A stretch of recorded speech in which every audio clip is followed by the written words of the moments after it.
ଦେଖିଲେ ଇଏ କ'ଣ କରୁଛନ୍ତି, କ'ଣ ଗୋଟାଏ ଆଳୁ ସଜା ଆଉ ଦୁଇଟା ବଡ଼ି ଧରି ପାଗ କରିବାରେ ଲାଗି ପଡ଼ିଛନ୍ତି। ମୁଁ ତାଙ୍କୁ କେମିତି ହଇରାଣ କରୁଛି ଦେଖନ୍ତୁ। ବୋହୂମାନେ ନାହାନ୍ତି ବୋଲି ଗରମ ଭାତରେ ମୁଁ ତାଙ୍କୁ ଆଳୁ ଚକଟା ଆଉ ବଡ଼ି ଟିକେ ଥୋଇ ଦେଇଛି। କଥାଟା ସତ ନା ମିଛ ପୁରା ଭିଡ଼ିଓ ଦେଖିଲେ ଆପଣମାନେ ଜାଣିପାରିବେ। ଆଜି ମୋର ରୋଷେଇ ପାଳିଥିଲା, ଆଜି ନୁହଁ ତ କାଲି ରାତିରୁ ଆରମ୍ଭ ହୋଇଯାଇଥିଲା। ତେଣୁ ମୁଁ କ'ଣ କ'ଣ ରୋଷେଇ କଲି ଆପଣଙ୍କୁ ଦେଖାଉଛି। ହେଲେ ମୋତେ ଲାଗିଲା ମୋର ବୋଧେ ଭାଗ୍ୟ ଖୋଲି ଯାଇଛି। ମୁଁ ଅଧା ମାଛ ବାଛିଛି, ଆସି କହିଲେ ଉଠ ମୋତେ ଆଉ ବାକି ଅଧ ଏଲୋ ବୋଉ କେଡ଼େ ଜୋରେ ତେଲ ଛିଟିକେଇଲେ ଦେଖିଲେ ଟି। ପୁଅ ପିଲାଙ୍କ କାମ ଏମିତି। ଭାଗ୍ୟ ଭଲ ମୁଁ ଦୂରରେ ଥିଲି। ଅବଶ୍ୟ ସେ ବହୁତ ଭଲ ମାଛ ଭାଜନ୍ତି ଆଉ ପିଠା ଛାଣନ୍ତି। ମୋ ପିଲାମାନେ ଯେତେବେଳେ ବାହା ହେଇନଥିଲେ, ମୋ ଝିଅ ବାହା ହେଇଯାଇଥିଲା, ସେ ମୋତେ ରୋଷେଇରେ ବହୁତ ସାହାଯ୍ୟ କରୁଥିଲେ। ଆଜି ବହୁତ ଦିନ ପରେ ସେ ମୋତେ ଉଠେଇ ଦେଇ ମାଛ ଭାଜିବାକୁ କହିଲାରୁ ମୋତେ ଲାଗିଲା ମୋର ବୋଧେ ଭାଗ୍ୟ ଖୋଲି ଯାଇଛି। ହେଲେ ମାଛ ତ ସିଏ ଭାଜିଲେ, ଖାଇଲା ବେଳକୁ ତାଙ୍କୁ ମୁଁ ଆଳୁ ଚକଟା ଧରେଇ ଦେଇଛି ଯେ। କଥାଟା ଶୁଣନ୍ତୁ। କାଲି ରାତିରେ ମୁଁ ଟିକେ ପିଠା କରିଥିଲି, ସେତିବେଳେ ଟିକେ ଛେନା ଛିଣ୍ଡେଇ ଦେଇଥିଲି। କିଛି ଛେନା ବଳି ଯାଇଥିଲା, ତାକୁ ଚାପିକି ରଖିଦେଇଥିଲି। ସେ ଛେନା ସବୁକୁ କାଟିକି ଆଜି ଛଣାଛଣି କରିଦେଲି। ଦେଖୁନାହାନ୍ତି କାଲି ରାତିରେ ମୁଁ ପିଠା କରିଥିଲି ବା। ସେ ପିଠା ତ କାଲି ରାତିରେ ଖିଆଖୁଇ ହେଇ ସରିଯାଇଛି, ଅଳ୍ପ କରିଥିଲି। ସେଠୁ ଛେନା ଛଣା କରିକି ରଖିଲି। ଇଆଡ଼େ କ'ଣ କଲି, ଆଳୁ ସିଝେଇଲି। ମୁଁ ମନେ ମନେ ବିଚାରିଥିଲି ଆଜି ପନିର ତରକାରୀ କରିଦେବି। ଅବଶ୍ୟ ମୋ ହାତରେ ପନିର ତରକାରୀଟା ଭଲ ହୁଏନି।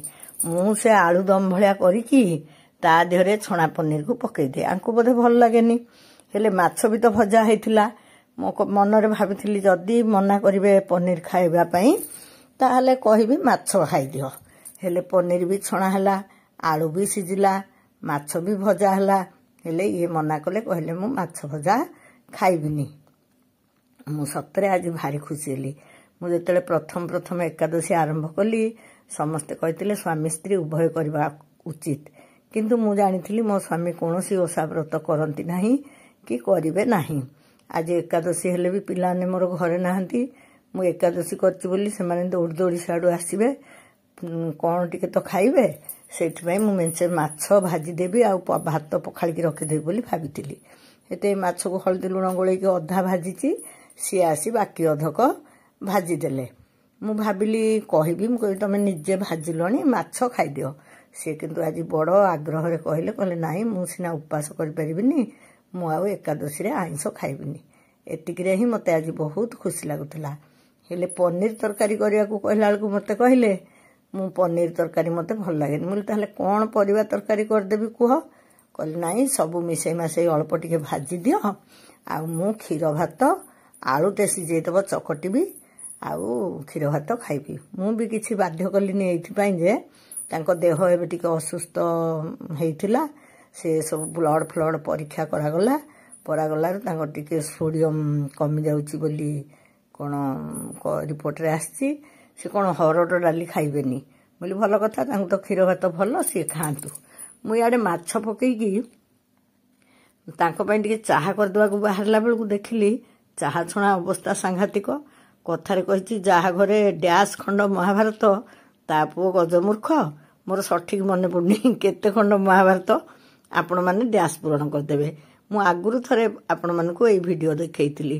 ଷ୍ଟିଲ୍ ଚାହା ଛଣା ଜାଲି ଯଦି ଚାହା ପତିରେ ଭର୍ତ୍ତି ହେଇଯାଏ, ଭଲରେ ଚାହା ନ ଛାଣି ହୁଏ, ତାହେଲେ ତାକୁ ପୋଡ଼ିଦେଲେ ପରିଷ୍କାର ହେଇଯାଏ। ଦେଖିଲା ବେଳକୁ ମୋରି ବୋହୂମାନେ ଚାହା ଛଣାକୁ ଏମିତି ଆଣ୍ଠିଏ କରିଛନ୍ତି। ହଉ ଦେଖିଲି ମାନେ ମୁଁ ରହିପାରିବିନି। ତାପରେ ଏବେ ବୟସ ହେବାରୁ ନା କ'ଣ ମୋର ଯେଉଁ କଥାଟା ସେଇ ସାଙ୍ଗେ ସାଙ୍ଗେ ଯଦି ନ କରୁଛି ପଛରେ ଆଉ ମନେ ପଡ଼ୁନି। ମୁଁ କହିଲି ହଉ ମାଛ କ'ଣ ଚଟାପଟ ଓଲଟେଇବାକୁ ପଡ଼ୁଛି, ସିଆଡ଼େ ମାଛ ବସିଥାଉ, ମୁଁ ଇଆଡ଼େ ଚାହା ଛଣାଟାକୁ ପୋଡ଼ିଲି। ଦେଖନ୍ତୁ ଆପଣ ଏଇ ନିଆଁରୁ ଦେଖିକି ଜାଣିପାରିବେ ପ୍ରକୃତରେ ଚାହା ଛଣାଟି ଅସନା ହେଇଥିଲା କି ନାହିଁ। ଲୁହାରେ କ'ଣ ନିଆଁକୁ ଦେଖିଲେ ଲୁହାଟା କ'ଣ ଜଳିବ? ତା ଭିତରେ ଯେଉଁ ଅସନା ଗୁଡ଼ିକ ଥିଲା କିଛି ସମୟ ଧୂଆଁ ବାହାରିକି ଶୁଖିଗଲା ପରେ ଏମିତି ଜଳିଯିବ, ଆଉ ପାଉଁଶ ହେଇକି ଝଡ଼ି ପଡ଼ିବ, ଆଉ ଛଣାଟିରେ ପରିଷ୍କାର ଛାଣି ହେବ। ମୁଁ ଇଆଡ଼େ ମାଛ ଭାଜୁଥିଲି, ତେଣେ ସିଆଡ଼େ ଚାହା ଛଣାଟାକୁ ପୋଡ଼ୁଥିଲି। କାହିଁକିନା ସେଟା ତ ଧୁଆ ହେବ ନା, ତେଣୁ ଆଇଁଷ କାମ କଲାବେଳେ ସେ କାମ କରିବାରେ ମୋ ଦୃଷ୍ଟିଭଙ୍ଗୀରେ କିଛି ଭୁଲ ନାହିଁ। ଅବଶ୍ୟ ଜଣେ ଜଣେ ବହୁତ ବାରଣ କରନ୍ତି। ମୁଁ ସବୁବେଳେ କହିଛି ମୁଁ ଏତେ ବେଶୀ ବାରଣ କରିପାରେନି। ତା ମାନେ ମୁଁ ନିଜକୁ କେବେ ବି ଅପରିଷ୍କାର ବୋଲି ଭାବେନି। ମୁଁ ନିଶ୍ଚିତ ଭାବରେ ଗୋଟେ ପରିଷ୍କାର ପରିଚ୍ଛନ୍ନ ମଣିଷ। ହେଲେ ଏଇ ଛୁଆଁଛୁତି ବାରଣ ଏତେ କରିପାରେନି। ମାଛ ତରକାରୀ ହେବା ବନ୍ଦ ହେଲା। ଇଏ କହିଲେ ମୁଁ ମାଛ ଖାଇବି ନାହିଁ, ମୁଁ ଟିକେ ଉପରମନିଆ କହୁଥିଲି ମୁଁ ବି ଚାହୁଁଥିଲି ସେ ଏକାଦଶୀରେ ଆଇଁଷ ନ ଖାଆନ୍ତୁ। ମାଛ ଯଦି ବନ୍ଦ ହେଲା ଆଉ ଶିବ ପାଇଁ କ'ଣ ଏକୁଟିଆ ମାଛ ଟିକେ କରିବି ଅଳ୍ପ ଟିକେ। ମୁଁ କହିଲି ଦେଖେ ଫ୍ରିଜ୍ରେ କାଳେ କ'ଣ ରଖିଥିବେ।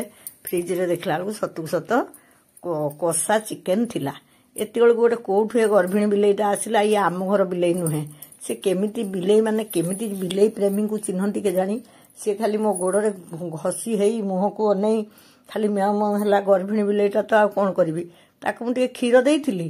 ମୁଁ ଯେମିତି ଚିକେନ୍ ଧରିକି ଆସିଲି ସେ ଖାଲି ଆଉଁ ଆଉଁ ହେଲା। ଆଉ ତାକୁ ଖଣ୍ଡେ ଚିକେନ୍ ଆଉ ଖଣ୍ଡେ ଆଳୁ ଦେଲି। ସେ ଏଡ଼େ ଚାଲାକ ଆଳୁଟାକୁ ପଛରେ ଖାଇକି ଚିକେନ୍ଟା ଆଗେ ଖାଇଛନ୍ତି ଆଳୁଟା ପଛରେ ଖାଇଲା। ମୁଁ କହିଲି ୟାର ଟିକେ ଭିଡ଼ିଓ କରିବା।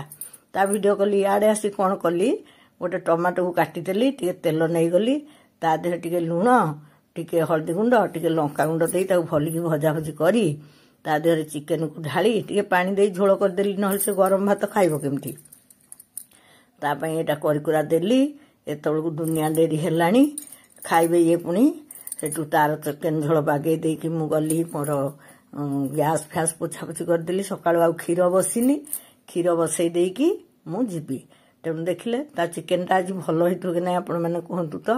ମୁଁ ଏମିତି ବେଳେବେଳେ ଛୁଆଙ୍କ ପାଇଁ କରିଦିଏ। ଖାଲି ଚିକେନ୍ରେ ତ ଆଉ ଗରମ ଭାତ ଖାଇବନି। କଷା ତ ହେଇଛି ଝୋଳ ହେବା କଥା ଆଉ କ'ଣ। ଲଙ୍କାଗୁଣ୍ଡ ଟିକେ ଅଧିକ ପକେଇଥିଲେ କଲର୍ଟା ଟିକେ ଭଲ ଲାଗିଥାନ୍ତା। କାହିଁ ଅଧିକା ଲଙ୍କାଗୁଣ୍ଡ ଗୁଡ଼ା ପକେଇବି କଲର୍ କରିବା ପାଇଁ। କିନ୍ତୁ ତାକୁ ମୁଁ ଖାଇଲା ବେଳେ ପଚାରିଲି ମୁଁ ଘରେ ଶିବ ତୁ ତ ଖୁଡ଼ିମାନଙ୍କ ପରସା ଖାଉଛୁ ତାଙ୍କ ରାନ୍ଧଣା ଖାଉଛୁ ଏ ବୁଢ଼ୀ ରନ୍ଧଣା କେମିତି ଲାଗିଲା କିରେ। ଦାନ୍ତ ଦେଖେଇକି ତ କହିଲା ଭଲ ହେଇଛି ବୋଲି। ସିଏ ଜାଣିଥିବ ଭଲ ହେଇଛି କି ମନ୍ଦ ହେଇଛି। ସିଏ ତାର ଖାଇଲା। ଆଉ ତାପରେ ଆଙ୍କୁ ଖାଇବାକୁ ଦେଲି। ସେ ଖାଇଲେ କ୍ଷୀର ଭାତ ସବୁ ପରିବା ମିଶେଇକି ଅଳ୍ପ ଟିକେ ଭାଜି ଦେଇଥିଲି। ଆଉ ଆଳୁ ଚକଟା ବଡ଼ି ଚକଟା। ମୁଁ କ'ଣ ଖାଇବି ଆଜି ଜାଣିଛନ୍ତି। ଆଜି ମୋର ଏକାଦଶୀ। ଏକାଦଶୀ ବୋଲି କ'ଣ ମୁଁ ମୋ ଛୁଆଙ୍କ ପାଇଁ କିଛି କରିବିନି ଆଇଁଷ ଛୁଇଁବିନି। ସବୁ ଭଜା ଆଇଁଷ କାମ ସାରିଲି। ଗ୍ୟାସ୍ ପୋଛାପୋଛି କଲି। କରିକି ଯାଇକି ନିଜେ ଧୁଆଧୁଇ ହେଇ ଲୁଗା ବଦଳେଇକି ଆସିଲି। ଆସିକି ଗିନାରେ ଗିନାଏ ଦହି ନେଇକି ଖାଇଲି। କାମ ସରିଲା। କିନ୍ତୁ ଏ 16 ଦିନ ମୁଁ କ'ଣ କରୁଥିଲି ସେ ବିଷୟରେ ମୁଁ ଆପଣଙ୍କୁ କିଛି କହିନି। ସେ ସବୁ ମୁଁ ଆପଣଙ୍କୁ କହିବି। ଆଜି ଖାଲି ତରବରିଆ ଭାବରେ ଭିଡ଼ିଓ କରିଦେଲି। ଆଲୋ ଏଇନା ମୁଁ ଗ୍ୟାସ୍ ପୋଛୁଛି ବା। ଆପଣଙ୍କୁ କହିଲିଣି ଗ୍ୟାସ୍ ପୋଛା କଥା। ମୋତେ ବି ତରତର ଲାଗିଲାଣି ଟିକେ ଯାଇ ଗଡ଼ି ପଡ଼ିବି ବୋଲି। ପ୍ରକୃତରେ ମହାଭାରତ କେତେ ଖଣ୍ଡ ଆପଣମାନେ କହିବେ। ଆଉ ମୁଁ କୁଆଡ଼େ ଯାଉଥିଲି ସେ କଥା ମୁଁ ପରବର୍ତ୍ତୀ ଭିଡ଼ିଓରେ କହିବି। ମୋର ଏଇ ତରବରିଆ ଭିଡ଼ିଓ ଆପଣଙ୍କୁ କେମିତି ଲାଗିଲା। ଅଭ୍ୟାସ ତ ଗଲାଣି। ଲୁଣ ପାଇଲେ ହଳଦୀ ହାବୁଡ଼ୁଛି ହଳଦୀ ଖୋଜିଲେ ଜିରା ହାବୁଡ଼ୁଛି। କୌଣସି ଜିନିଷ ମୁଁ ସଠିକ୍ ଭାବରେ ପାଉନି। ତଥାପି ଆଜି ସବୁ ରୋଷେଇବାସ ଯାହା ଯେମିତି ଟିକେ କରିଦେଲି। ପୁଣି ଯାଇକି ଧୁଆଧୁଇ ହେଇକି ଲୁଗା ବଦଳେଇ ଆସିକି ମୁଁ ଗିନାଏ ଦହି ଖାଇକି ଗଲି ଟିକେ ବିଶ୍ରାମ ନେବାକୁ। ଯାଇକି ଟିକେ କ୍ଷୀର ଯେଉଁ ବସେଇଲି ଗୋଟେ କଥା କହିବାକୁ ଇଚ୍ଛା ହେଲା। ଏଇଟା ଗ୍ୟାସ୍ରେ ଫୁଟିଲା ବେଳକୁ କାଚଟା ଏମିତି ହେଇଗଲା। ଆପଣମାନେ ଯେତେବେଳେ କ୍ଷୀର ବସେଇବେ ସେ ଜାଗାରେ ଆଗ ଟିକେ ପାଣି ଏମିତି ଫୁଟେଇ ଦେବେ। ତାପରେ କ୍ଷୀର ବସେଇଲେ କ୍ଷୀର ପୋଡ଼ିବନି। ଏଇ ଟିପ୍ସଟା ଦେବା କଥା ମନେ ପଡ଼ିଲା ବୋଲି ସେଇଟା ଦେଖେଇଲି। ମୁଁ ଯାଇକି ଟିକେ ଦହି ଗିନା ଧରି ଟିକେ ଆଙ୍କ ପାଖେ ବସିଗଲି। ଏତେ ଗଲା ଫୋନ୍ ଖେଚୁଛନ୍ତି। ତାଙ୍କୁ ଖାଇବାକୁ ଦେଇ ସାରି ଗଡ଼ି ପଡ଼ିଲା ବେଳକୁ ମୋ ଝିଅ ବୋହୂ ଯେଉଁ ବୁଲି ଯାଇଛନ୍ତି କିଛିଟା ଫଟୋ ପଠେଇଥିଲେ ପଠେଇଦେଲି। ସେମାନେ ଫେରିଲା ପରେ ତାଙ୍କ ବୁଲାବୁଲି ଭିଡ଼ିଓ ପଠେଇବି। ଆଉ ମୋ ଭିଡ଼ିଓ ଦେଖି ମତ ଦେବେ।